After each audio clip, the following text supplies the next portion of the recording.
السلام علیکم ورحمۃ اللہ وبرکاتہ۔ اعوذ باللہ من الشیطان الرجیم، بسم اللہ الرحمن الرحیم۔ گناہ کا شوق اور عذاب کا ڈر۔ گناہ کا شوق اور عذاب کا ڈر۔ ایک شخص ابراہیم بن ادھم رحمۃ اللہ علیہ کے پاس آیا۔ نوجوان تھا، کہتا ہے حضرت گناہ کا مرتکب ہوتا ہوں، چھوڑا بھی نہیں جا سکتا، ڈر بھی لگتا ہے کہ عذاب ہوگا، تو کوئی طریقہ بتا دیں کہ میں عذاب سے بچ جاؤں اور گناہ بھی کرتا رہوں۔ اللہ والے بڑے دانا بینا ہوتے ہیں، دھکے نہیں دے دیتے، وہ محبت و پیار سے بات سمجھاتے ہیں، دل میں اتارتے ہیں۔ حضرت نے فرمایا ہاں میں تجھے طریقہ بتاتا ہوں۔ وہ بڑا خوش ہو گیا، بات سننے کے موڈ میں آ گیا، کہنے لگا کہ حضرت وہ کون سا طریقہ ہے کہ میں گناہ بھی کرتا رہوں اور میں عذاب و سزا سے بھی بچ جاؤں؟ آپ نے فرمایا کہ بھائی پہلی تجویز تو یہ ہے کہ اگر گناہ کرنا ہی ہے تو اللہ رب العزت کی نگاہوں سے اوجھل ہو کر لیا کرو۔ اب وہ سوچتا رہ گیا، کہنے لگا حضرت یہ کیسے ممکن ہے کہ میں اللہ رب العزت کی نگاہوں سے اوجھل ہو کر گناہ کروں، یہ تو ممکن ہی نہیں۔ دوسری تجویز حضرت نے فرمایا پھر دوسری تجویز یہ ہے کہ تم رزق کھانا چھوڑ دو، اللہ سے کہہ دینا کہ تو نہ تمہارا کھانا کھاتا تھا اور نہ تمہاری بات مانتا تھا۔ اس نے کہا حضرت یہ کیسے ممکن ہے کہ میں کھانا چھوڑ دوں، میں پھر زندہ کیسے رہوں گا؟ حضرت نے فرمایا پھر تیسری تجویز پیش کرتا ہوں، اور وہ یہ ہے کہ زمین و آسمان اللہ رب العزت کا ملک ہے، اسی کا ملک ہے، اور بادشاہ کی نافرمانی اس کے ملک میں رہ کر کرنا یہ ٹھیک نہیں ہے، لہٰذا اس سے باہر نکل کر نافرمانی کرنا۔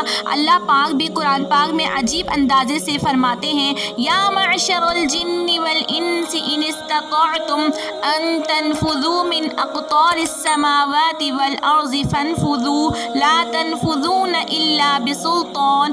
اگر تمہارے اندر استطاعت ہے کہ زمین و آسمان کے کناروں سے نکل جاؤ تو نکل جاؤ، اور زور کے سوا تو تم نکل سکتے ہی نہیں۔ جیسے گھڑے کی مچھلی کدھر جائے گی؟ کہا کہ حضرت یہ بھی نہیں ہو سکتا، اگر تمہارے اندر استطاعت ہے تو زمین و آسمان کی کناروں سے باہر نکل سکتے ہو تو نکل کر دکھلاؤ۔ نکلو گے کس طرح سے؟ جیسے کہ گھڑے کی مچھلی کدھر جائے گی؟ کہا کہ حضرت یہ بھی نہیں ہو سکتا۔ تو چوتھی تجویز فرمانے لگی اچھا پھر ایک طریقہ اور بتاتا ہوں، وہ یہ ہے کہ جب ملک الموت آئے، روح قبض کرنے کے لیے آئیں گے تو انہیں کہہ دینا کہ تھوڑا انتظار کر لو تاکہ میں توبہ کر لوں۔ اس نے کہا حضرت وہاں تو انتظار کا تصور ہی نہیں۔ اذا جاء اجلهم فلا يستأخرون ساعة ولا يستقدمون۔ جب موت آتی ہے تو نہ تو ایک لمحہ آگے ہوتی ہے اور نہ پیچھے۔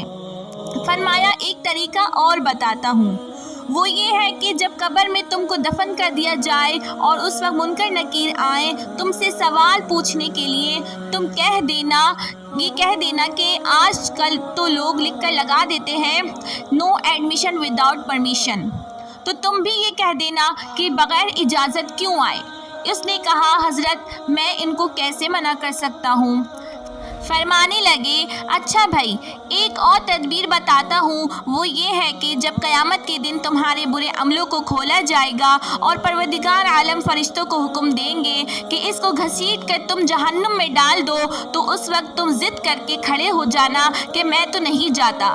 اس نے کہا کہ حضرت میری کیا حیثیت ہے کہ فرشتوں کے سامنے ضد کر کے کھڑا ہو جاؤں، میری تو کوئی حیثیت ہی نہیں۔ اب لوہا گرم تھا اور چوٹ لگانے کا وقت تھا۔ حضرت نے فرمایا کہ اے بھائی جب تیری حیثیت ہی کوئی نہیں تو اتنے بڑے پروردگار کی نافرمانی کیوں کرتا ہے؟ کہنے لگا حضرت آج سے میں گناہوں سے توبہ کرتا ہوں اور آج کے بعد وعدہ کرتا ہوں کہ اپنے اللہ کی نافرمانی نہیں کروں گا۔ تو واقعی ہم اپنے پروردگار کے عذاب کو برداشت کرنے کی طاقت نہیں رکھتے، اس کے سامنے کھڑے ہونے کی طاقت نہیں رکھتے، لہٰذا ہمارے لیے سب سے بہتر راستہ یہ ہے کہ زندگی میں جو گناہ ہو اس سے سچی توبہ کر لیں، اللہ رب العزت ہمارے گناہوں کو معاف فرما دیں گے انشاءاللہ۔